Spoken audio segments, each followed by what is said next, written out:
दोस्तों, लोकसभा चुनाव के लिए उत्तर प्रदेश में क्या असदुद्दीन ओवैसी साहब की पार्टी एमआईएम मजबूत है। अखिलेश यादव पीडीए यात्रा निकालकर समाजवादी पार्टी को उत्तर प्रदेश में मजबूत किया। वहीं राहुल गांधी भारत जोड़ो न्याय यात्रा निकालकर कांग्रेस को मजबूत किया है। अब असदुद्दीन ओवैसी साहब की पार्टी क्या स्थिति में है, ये पूरी खबर दिखाएंगे।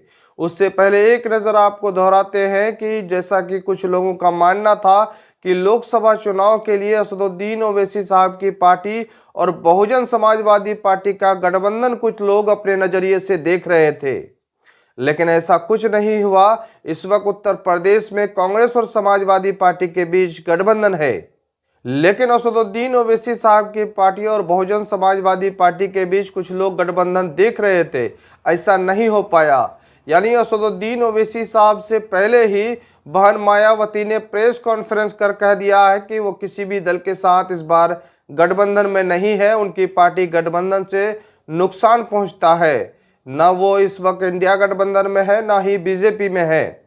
बहरहाल दोस्तों, फिर फाइनली तौर पर इस वक्त असदुद्दीन ओवैसी साहब अकेले हैं।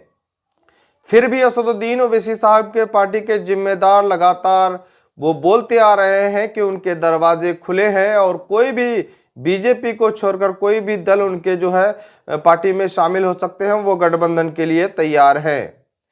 इस वक्त असदुद्दीन ओवैसी साहब की पार्टी की मजबूती पर बड़ा सवाल खड़ा हो रहा है कि असदुद्दीन ओवैसी साहब की पार्टी किस तरह से मजबूत है। अतीक हत्याकांड के बाद सभी राजनीतिक पार्टियों के नेता खामोश थे, तो उस वक्त असदुद्दीन ओवैसी साहब उत्तर प्रदेश आए थे और उसी दौरान उन्होंने कई सभा को संबोधित भी किए थे और वही उसी दौरान ही नगर चुनाव भी था। नगर चुनाव में पार्टी को मिली जीत के बाद अब जो है सबकी निगाहें लोकसभा चुनाव पर है। अब लोकसभा चुनाव में असदुद्दीन ओवैसी साहब की पार्टी को वाकई में मजबूती मिल सकती है। लगातार चर्चा का माहौल गर्म है और उत्तर प्रदेश को लेकर काफी चर्चा में है, चूंकि असदुद्दीन ओवैसी साहब को 2 बार विधानसभा में उनके उम्मीदवारों को कामयाबी नहीं मिलने के बाद असदुद्दीन ओवैसी साहब के पार्टी के जिम्मेदार हिम्मत नहीं हारे थे। प्रदेश सदस्य शौकत अली काफी जो है जमीनी स्तर तक पार्टी को मजबूत करने के लिए नगर चुनाव की तैयारी किए और नगर चुनाव में उसे बड़ी कामयाबी मिली। और नगर चुनाव की कामयाबी मिलने के बाद जो सभी एमआईएम के कार्यकर्ता हैं, उनके हौसले और बढ़ चुके हैं। फिर वही ऊर्जा और वही जोश के साथ इस बार लोकसभा चुनाव में देखा जा सकता है। हालांकि असदुद्दीन ओवैसी साहब लोकसभा चुनाव की तैयारी में जुट चुके हैं। बिहार दौरा करने के बाद वो महाराष्ट्र पहुंचे हैं और बिहार में भी वो सीटों का घोषणा नहीं किए।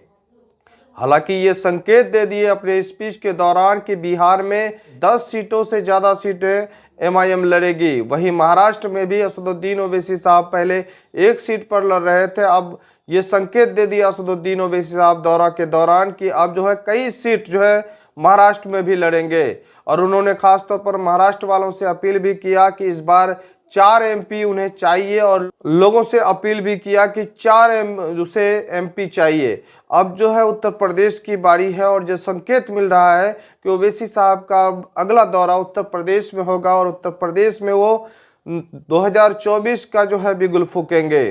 बहरहाल दोस्तों, लगातार हम अपडेट देने का कोशिश करेंगे, चूंकि उत्तर प्रदेश का इस वक्त माहौल गर्म है। ओवैसी साहब के सीटों का घोषणा होना बाकी है और सभी राजनीतिक दल भी असदुद्दीन ओवैसी साहब के इस खबर को देखना और सुनना चाह रहे हैं कि ओवैसी साहब कहां-कहां लड़ेंगे।